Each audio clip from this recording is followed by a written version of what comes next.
Hi నమస్తే. నేను మీ శ్రీను. ఈరోజు మన ఛానల్‌లో చెప్పబోయే టాపిక్ ఏంటంటే, యూట్యూబ్‌లో కొన్ని కొత్త మానిటైజేషన్‌కి సంబంధించిన పాలసీలు తీసుకురావడం జరిగింది. ఇది ఎగ్జాక్ట్‌లీ జూలై 15, 2025 నుంచి అమల్లోకొస్తాయి. వీటి ద్వారాగా కొత్తగా ఎవరైతే ఛానల్ పెడదామనుకుంటున్నారో, వాళ్ళు కొన్ని ఇబ్బందులు ఎదుర్కోవాల్సొస్తుంది. ఎందుకనంటే, ఇప్పుడు ఛానల్‌కి సంబంధించి మానిటైజేషన్ పాలసీలో చానా కొత్త రూల్స్ వచ్చాయి. ఓకేనా? దానికంటే ముందు పాత రూల్స్ ఒకసారి మనం చూసుకున్నట్లయితే, పాత రూల్స్ మినిమమ్ 1000 సబ్స్క్రైబర్స్ ఉండాలి. అట్‌లీస్ట్ 4000 వాచ్ అవర్స్ అనేది ఉండాలి. ఇది కామన్‌గా ఉన్న పాత రూల్. ప్రెజెంట్ తీసుకొచ్చిన రూల్స్ గనక మనం చూసుకున్నట్లయితే, సబ్స్క్రైబర్లతో పాటు ప్లస్ కొన్ని మానిటైజేషన్ పాలసీలో కొన్ని ఇబ్బందికరమైనవి కొన్ని రావడం జరిగింది. అవి గనక వన్ బై వన్ చూసుకున్నట్లయితే, కంటెంట్ విషయంలో మెయిన్ వచ్చేసి ఎవరైతే పాత యూట్యూబర్స్ మెయిన్ ఫేమస్ అయిన యూట్యూబర్స్ ఉన్నారో, వాళ్ళకి సంబంధించి ఎవరైతే ఉన్నారో వాళ్ళన్నీ కూడా ఛానల్స్ మీద ప్రభావం పడే అవకాశం ఉంది ఈ కొత్త పాలసీలతో. ఫస్ట్ ఆఫ్ ఆల్ ఒకటి కనుక చూసుకున్నట్టయితే రీయూజ్డ్ కంటెంట్. అంటే దీని అర్థం ఏంటంటే, ఆల్రెడీ మనం ప్రీవియస్ పెట్టిన వీడియో కాకుండా అదే వీడియోలో నుంచి మళ్ళీ ఏ చిన్న క్లిప్ తీసుకున్నా లేదా ఆ వీడియో కట్ చేసి మళ్ళీ వీడియో పోస్ట్ చేసినా కానీ అది మన ఛానల్ మీద ప్రభావం పడే అవకాశం ఉంది. అంటే ఆ వీడియోని తీసివేయడంతో పాటు దాని మీద వచ్చిన రెవెన్యూ ఏదైతే ఉందో దాన్ని ఆఫ్ చేస్తారు. ప్లస్ దాంతోపాటు ఫ్యూచర్లో మన ఛానల్ అనేది క్లోజ్గా తీసేయడం జరుగుతుంది. మొత్తానికి తీసేయడం జరుగుతుంది. ప్లస్ దాంతోపాటు చిన్న క్లిప్స్ ఏదైతే ఉంటాయో మన వీడియోలో మధ్యలో యాడ్ చేసే క్లిప్స్ ఉంటాయి కదా, అలాంటి క్లిప్స్ను కూడా మనము పెట్టడానికి వీలు లేదు. ఇది కూడా రీయూజ్డ్ కంటెంట్ కిందకే వస్తుంది.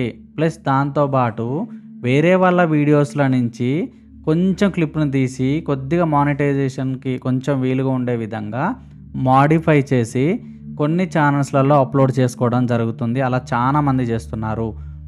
ఆ విధంగా చేసిన వాటిని కూడా యూట్యూబ్ మానిటైజేషన్ ఏం చేస్తుందంటే ఫైండ్ అవుట్ చేస్తుంది. యూట్యూబ్ ఆల్గారిథం అనేది దాన్ని ఫైండ్ అవుట్ చేస్తుంది. దాన్ని ఫైండ్ అవుట్ చేసి రీయూజ్డ్ కంటెంట్ కింద తీసుకుంటుంది. వేరే వాళ్ళ కంటెంట్ మీరు పోస్ట్ చేస్తున్నారని. ఇది యూట్యూబ్ కమ్యూనిటీకి సంబంధించిన గైడ్లైన్స్లోనే ఇది ఒక భాగం అన్నమాట. కొత్త రూల్స్లో ఇది ఒక భాగము. దీనివల్ల ఏమవుతుందంటే ఒరిజినల్ కంటెంట్ క్రియేటర్స్ ఎవరైతే ఉన్నారో వాళ్ళకి ఎలాంటి హాని జరగకుండా ఉండడం కోసం యూట్యూబ్ తీసుకొచ్చిన కొత్త రూల్స్. ప్లస్ దాంతోపాటుగా ఏఐ ఆధారిత కంటెంట్.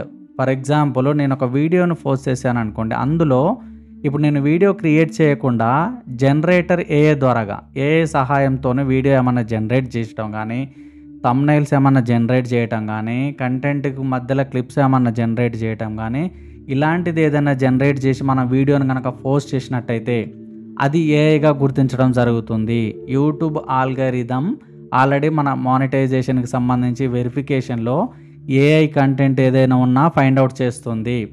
రెవెన్యూ పరంగా కూడా వీడియోని కంటెంట్ ఏదైతే ఉందో దాన్ని ఫైండ్ అవుట్ చేయడం జరుగుతుంది. దీని ద్వారాగా ఏఐకి సంబంధించినవి కూడా అప్లోడ్ చేయకూడదు. ఇప్పటివరకు చాలామంది యూట్యూబర్స్ ఫేమస్ అయిన యూట్యూబర్స్ కూడా ఏఐతోని జనరేట్ చేసిన వీడియోలని చాలామంది అప్లోడ్ చేశారు. వీళ్ళకి ఖచ్చితంగా ఏదో ఒక చిన్న ప్రమాదం అయితే జరిగే అవకాశం ఉందన్నమాట. మన యూట్యూబ్లో ఎవరైతే అప్లోడ్ చేసుకున్నారో ఏఐ కంటెంట్ వాళ్ళందరికి కూడా జూలై 15 తర్వాత ఇంకా క్లియర్గా అండ్ క్లారిటీగా కమ్యూనిటీ గైడ్లైన్స్ యూట్యూబ్లో ఏదైతే కమ్యూనిటీ గైడ్లైన్స్ ఉంటాయో వాటిని మనకు క్లియర్గా చెప్పడం యూట్యూబ్ అనేది జరుగుతుంది. ఇది కొత్తగా వచ్చిన యూట్యూబ్ కమ్యూనిటీలో కొన్ని పాలసీలకు సంబంధించిన షరతులు. వీటిని జాగ్రత్తగా గుర్తుపెట్టుకొని మెయిన్ క్రియేటర్స్ ఎవరైతే ఉన్నారో ఇప్పుడు ఖచ్చితంగా అదర్ కంటెంట్ కానీ ఏఐ కంటెంట్ కానీ వేరే వాళ్ళ యూట్యూబ్లో ఉన్న వీడియోస్ని తీసుకోవడం కానీ, మోడిఫికేషన్ చేసేటప్పుడు వేరే క్లిప్స్ తీసుకోవడం కానీ, సాంగ్స్కి సంబంధించినవి కూడా వేరే వాళ్ళ సాంగ్స్ యూజ్ చేయడం కానీ, ఇలాంటిది ఏది యూజ్ చేయకుండా జాగ్రత్తగా మన ఓన్ కంటెంట్ని ప్రమోట్ చేసుకుంటూ మన ఛానల్ని కాపాడుకుంటే మంచి రెవెన్యూ తీసుకోవచ్చు 2025 నుంచి. ఓకేనా? ఈ కండిషన్స్ని గుర్తుపెట్టుకొని ఛానల్ని కాపాడుకునే బాధ్యత ప్రతి యూట్యూబ్ క్రియేటర్కి ఉంటుంది. ఎందుకంటే ఎంతో కష్టపడి తన ఛానల్ని పెట్టుకుంటారు కాబట్టి ఆ బాధ్యత యూట్యూబర్స్ మీద ఉంటుంది. వెయిట్ చేద్దాం.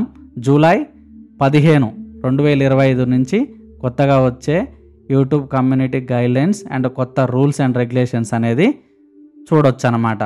Thank you. ఈ విషయం గనక మీకు వర్తబుల్ అనిపిస్తే మీకు తెలిసిన ఫ్రెండ్స్‌కి గానీ, వేరే యూట్యూబ్ క్రియేటర్స్‌కి గానీ, కొత్తగా పెట్టుకునే వాళ్ళకి గానీ మన వీడియోని షేర్ చేయండి. వాళ్ళకి మరింత ఉపయోగపడుతుందనమాట. ఏ కంటెంట్ యూజ్ చేసుకోవాలో, ఏది యూజ్ చేసుకోనది. Thank you so much. నేను మీ శ్రీను.